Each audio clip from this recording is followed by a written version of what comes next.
I do this every year. I get antsy when it comes time to plant into the garden, and I start planting stuff early, and half the time it turns around and bites me because I plant stuff early and then we get a frost, and then everything, or at least half of everything I planted out in the garden, tends to die.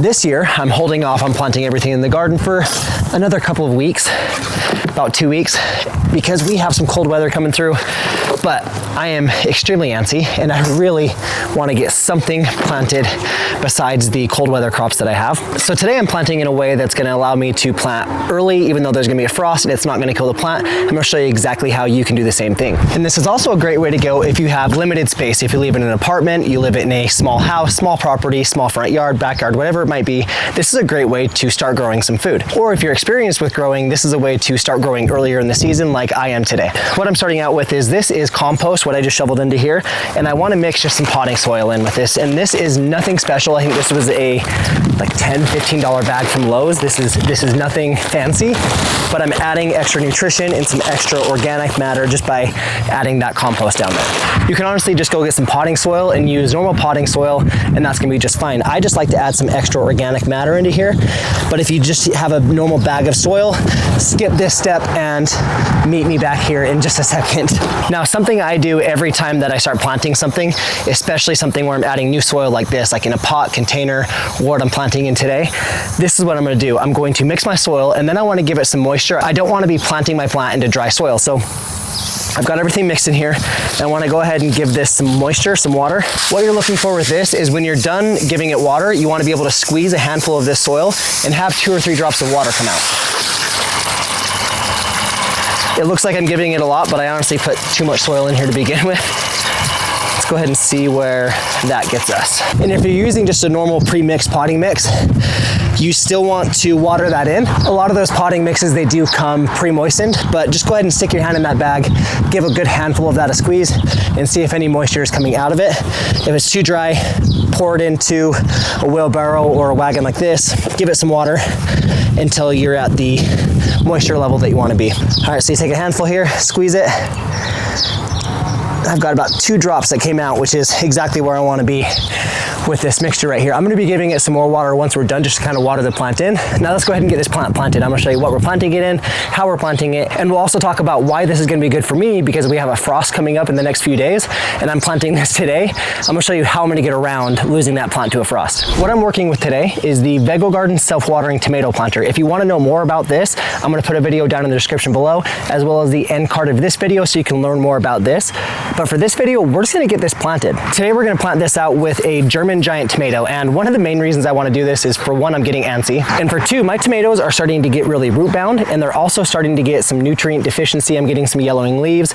This is just really ready to get out of this pot, and while I can't put the rest of them in my garden quite yet because of the frost coming, I can get this one going. And the night that we do get a frost, I'm going to take this and just move it inside. That way we don't have to worry about the frost. If you live in an apartment, something like that, just move it from your balcony, bring it inside. The first thing I need to do here is see kind of how tall this tomato is compared to this, because this is a really just kind of tall, lurpy tomato, but I want most of this stem underneath the soil level, and I'll explain that here in just a second.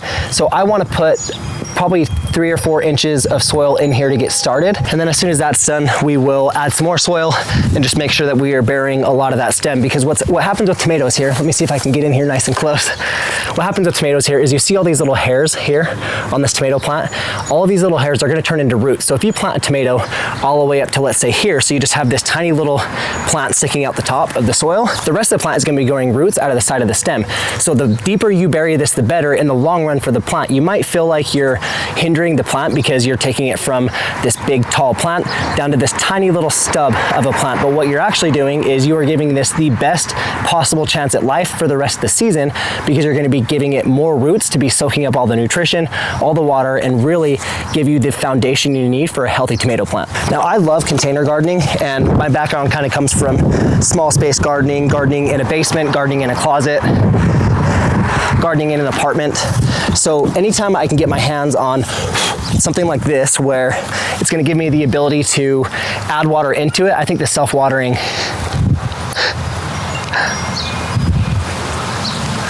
my kid's yelling at me through the window.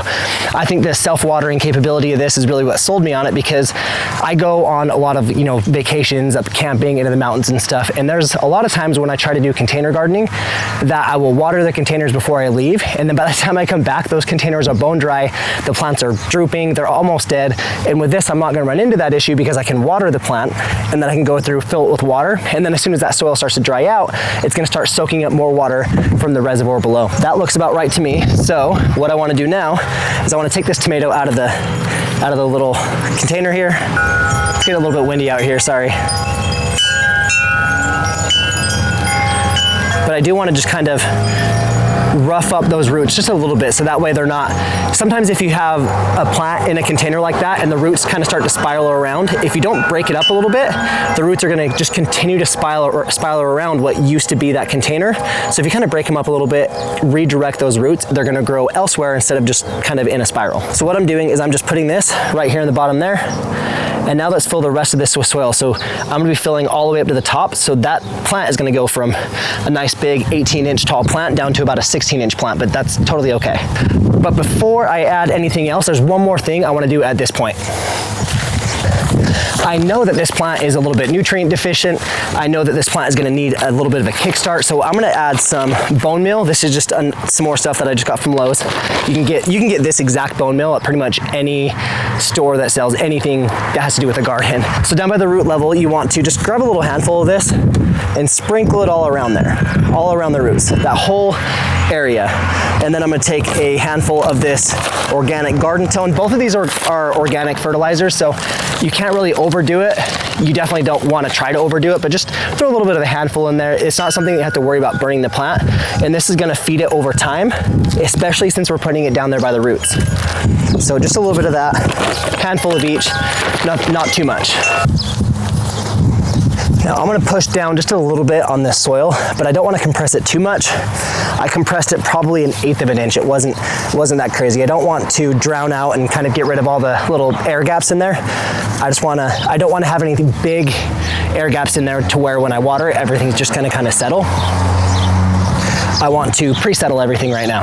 Here's what I'm gonna do though right now. I'm not gonna fill this reservoir with water, not yet at least, because this plant isn't ready to really uptake a whole lot of water. There's not a whole lot of roots in this big pot.